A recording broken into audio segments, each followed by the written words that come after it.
Hi, Gail here. Welcome to Psychic and Intuitive Life Coaching. I use the tarot and I use other things as well. First thing today, love to talk to you about November and what's likely to come up for you in November.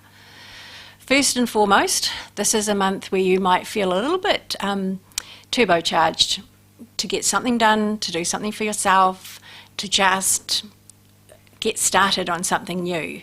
Or you might have ideas and things that just pop out of nowhere. You might feel the inspirations you haven't felt for the whole of winter and get started on something that you've left lying around for a long time. So it's a very active month, a very successful month for you to do things, projects, get things moving, just be a bit innovative, a little bit, use your initiative, just do it. Don't wait for anyone else. This is not a month to wait for anybody else. No one else is going to do this. You got to do this. But you can be really successful in getting, projects from start to finish quickly if you do it this month. The other thing about November is that it's an important month of the year for you. This is the month that'll set you up for next year. This is the month where you start thinking about new resolutions, what you're likely to do in January, you're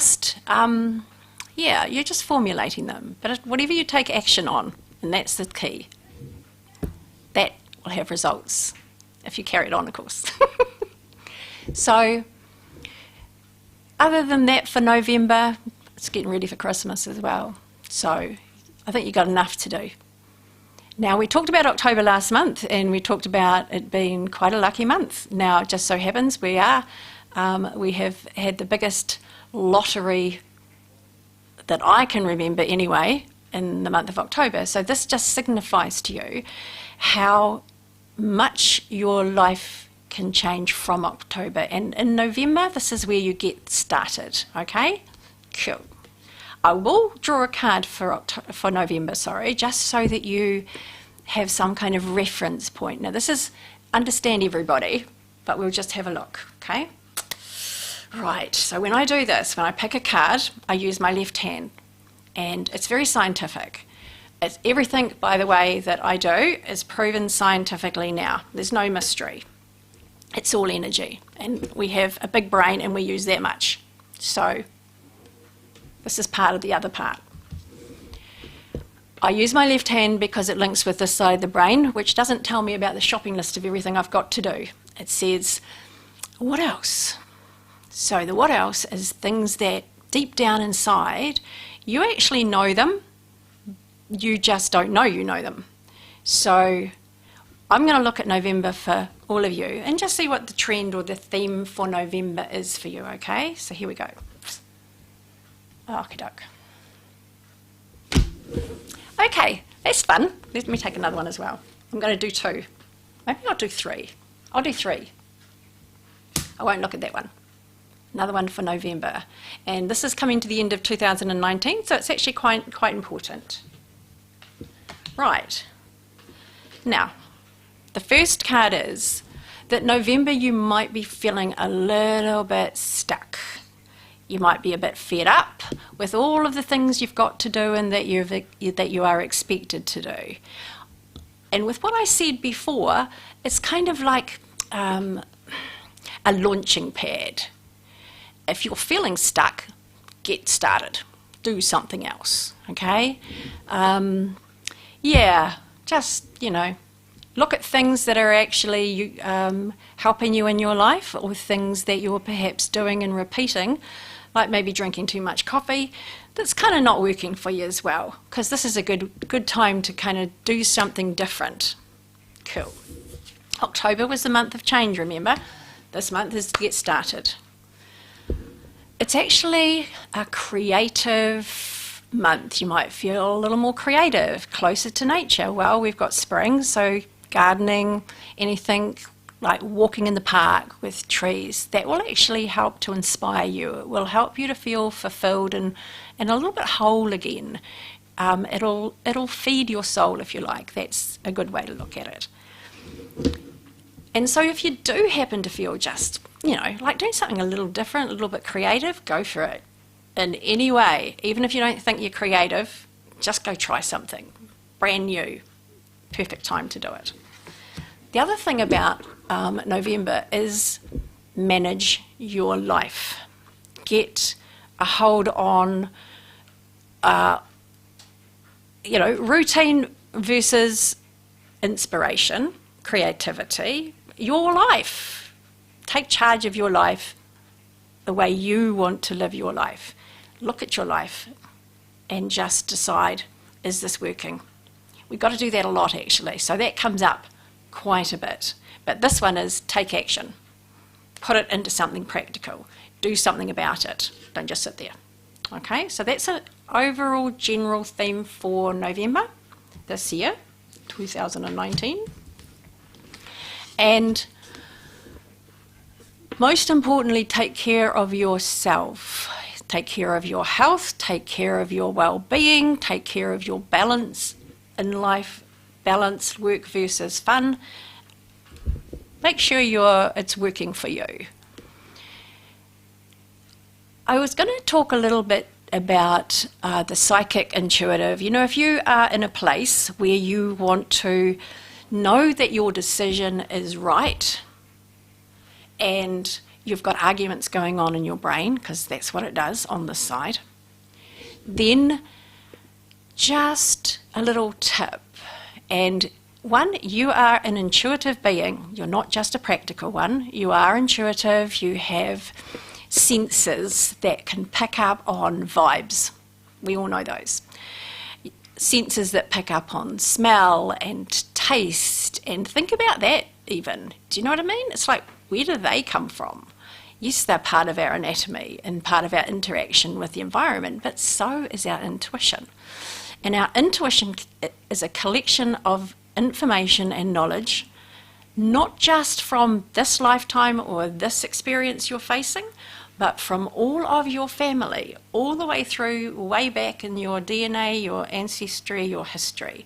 You could say your past life experiences, but if you don't kind of know what they do, if that doesn't gel with you, let's look at ancestry, because we know science has proven that genetic memory is stored in our DNA. Just need to have it. So intuition. How do you know the difference between intuition, your mind, and your emotions? Because all three components come into it when you are trying to make a decision or really want to make the right decision. So, okay, our mind is good for analysing, it is good for logicalising, it is good for dealing with what we can see in front of us. So it plays a part, but it doesn't have all the answers. You have your emotions.